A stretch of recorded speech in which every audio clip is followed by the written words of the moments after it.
لله والصلاة والسلام على رسول الله أما بعد رب اشرح لي صدري ويسر لي أمري واحلل عقدة من لساني يفقهوا قولي رب زدني علما اللهم رب زدني علما. سیرت النبی صلی اللہ علیہ وسلم، تعمیر کعبہ اور آپ صلی اللہ علیہ وسلم کے ہاتھوں حجر اسود کا رکھا جانا۔ نبی کریم صلی اللہ علیہ وسلم جب 35 سال کے ہوئے تو قریش نے خانہ کعبہ کو دوبارہ بنانا چاہا، اس لیے کہ زمانے جاہلیت میں اسے ایک پست زمین میں پتھروں سے بنایا گیا تھا۔ اس کے ہر طرف سے پہاڑ تھے، اس لیے وہ ہر وقت سیلاب کے زد میں رہتا تھا۔ اسی وجہ سے قریش نے اس کے چاروں طرف ایک بند باندھ دیا تھا۔ اس کے باوجود اس کے سر اور اس کے اوپر سے سیلاب گزر کر ہمیشہ اس کے لیے خطرہ بنا رہتا تھا، اور پانی اونچا ہو کر بیت اللہ میں داخل ہو جاتا تھا، اور اس کی دیواریں پھٹ جاتی تھی اور اس کے وہ گر جانے کا ڈر لگا رہتا تھا۔ نیز بیت اللہ کے دروازے زمین سے قریب تھے، اس لیے اس کے خزانوں اور تحفوں کی بارہا چوری ہو جاتی تھی۔ اور اسی طرح انہی دنوں ایک عورت خانہ کعبہ کے پاس خوشبودان لے کر آئی، جس کی ایک چنگاری سے کعبہ کے غلاف میں آگ لگ گئی اور پورا غلاف جل گیا۔ اس لیے قریش نے چاہا کہ اسے صحیح بنا کر اونچا کر دے اور اس پر چھت ڈال دے، اس لیے کہ پہلے سے وہ قد آدم علیہ السلام سے کچھ اونچا پتھروں سے بنا ہوا تھا، جس پر کوئی چھت نہیں تھی۔ اسی دیوار پر اس کا کپڑا ڈال کر لٹکا دیا جاتا تھا، اور حجر اسود اسی دیوار پر ادب اور احترام کے ساتھ رکھا ہوا تھا۔ جب قریش کے لوگ اس کے بنانے پر متفق ہوئے تو اسے 4 حصوں میں بانٹ دیا، تقسیم کر دیا، اور قرآن اندازی کے ذریعے سب نے اپنا اپنا حصہ جان لیا۔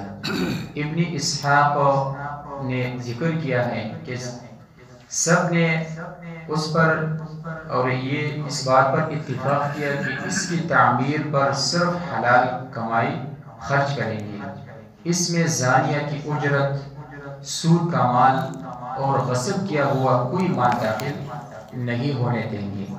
پھر سب نے اپنا اپنا حصہ بنانا شروع کیا۔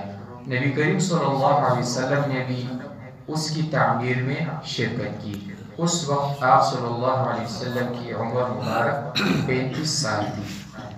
جب تمام لوگوں نے پہلے پرانی دیواروں کو گرانے کا ارادہ کیا تو سب سے پہلے ولید ابن مغیرہ نے ابتدا کی، جو ان میں سب سے زیادہ ہمت والا تھا، اس لیے کہ سب خائف تھے اور اس ڈر میں تھے کہ اگر انہوں نے کعبہ کو گرایا تو کہیں کوئی عذاب نہ ان پر نازل ہو جائے۔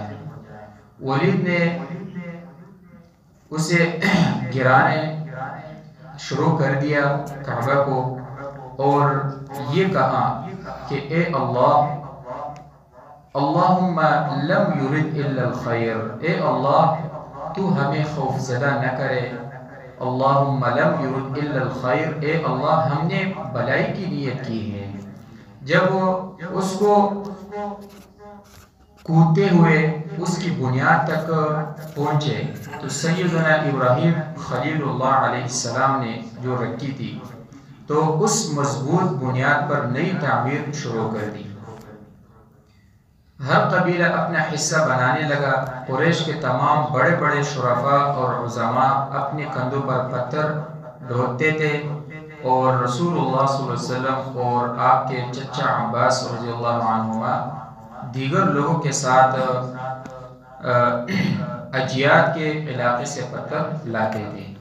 ان ہی دنوں رومیوں کا ایک سفینہ، ایک کشتی ساحل جدہ پر آ کر ٹوٹ گیا، تو اہل قریش نے کعبہ کی چھت بنانے کے لیے اس کی لکڑیاں خرید لی، اور باقور نام رومی بڑی کو جو اسی سفینے میں سوار ہو کر حبشہ جا رہا تھا اجرت پر رکھ لیا تاکہ وہ کعبہ کی چھت بنا لے۔ جب ان کا حلال پیسہ سیدنا اسماعیل علیہ السلام کی بنیادوں پر خانہ کعبہ کی تکمیل سے پہلے ختم ہو گیا تو انہوں نے حطیم والا حصہ کو نکال دیا جس کا طول 6 گز تھا، اور اس پر ایک چھوٹی دیوار بنا دی تاکہ پہچان لیا جائے کہ دیوار کے اندر کا حصہ کعبہ میں داخل ہے، اور دروازہ زمین سے اونچا کر دیا تاکہ کعبہ میں وہی شخص داخل ہو سکے جسے اس میں داخل ہونے کی اجازت دی جائے۔ نبی کریم صلی اللہ علیہ وسلم پتھر جوڑتے وقت ایک منقش کپڑا پہنے ہوئے تھے جس کا ایک حصہ آپ نے اپنے کندھے پر رکھ لیا تھا تاکہ پتھروں کی سختی سے محفوظ رہے۔ کپڑا چھوٹا ہونے کے سبب ایک بار آپ کی شرمگاہ کھل گئی تو آواز آئی، اے محمد صلی اللہ علیہ وسلم اپنی شرمگاہ ڈھانپ لیں۔ اس کے بعد کبھی بھی آپ صلی اللہ علیہ وسلم عریا نہیں دیکھے گئے۔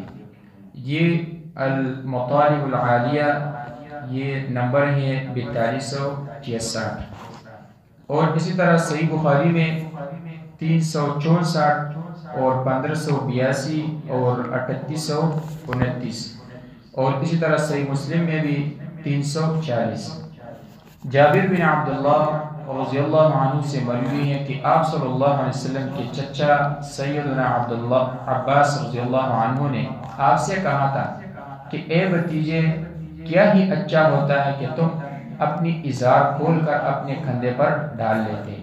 آپ صلی اللہ علیہ وسلم نے ایسا ہی کیا اور اسے کندھے پر ڈال لیا تو آپ صلی اللہ علیہ وسلم فوراً بے ہوش ہو کر گر گئے۔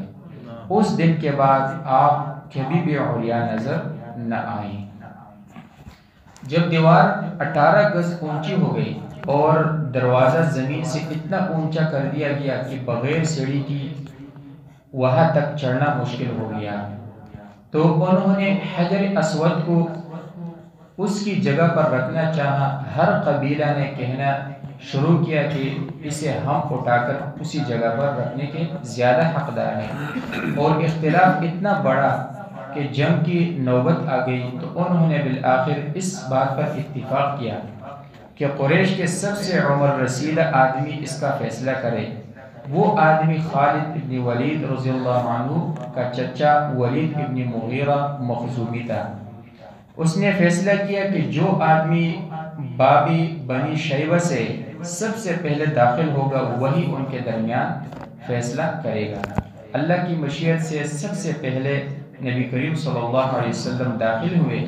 جب لوگوں نے آپ صلی اللہ علیہ وسلم کو دیکھا، داخل ہوتے ہوئے دیکھا تو کہا یہ تو الامین آ گئے ہیں، ہم نے ان کے فیصلے پر راضی ہے۔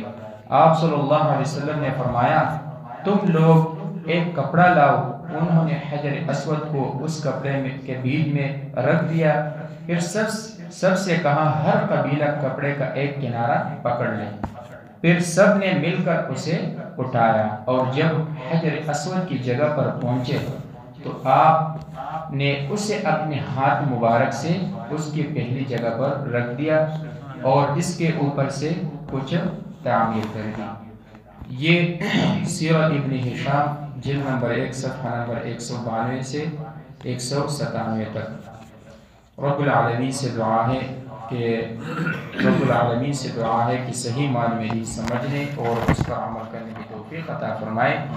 رب العالمین سے یہ بھی دعا ہے کہ وہ ہم سب کو رسول اللہ صلی اللہ علیہ وسلم کے تمام حقوق ادا کرنے، آپ کی اطاعت کرنے اور آپ صلی اللہ علیہ وسلم سے سچی محبت کرنے کی توفیق دے، اور روز قیامت ہمیں آپ صلی اللہ علیہ وسلم کی شفاعت اور آپ کے ہاتھوں مبارک حوض کوثر کا پانی نصیب کر لے۔ هذا من عند والله أعلم بالصواب۔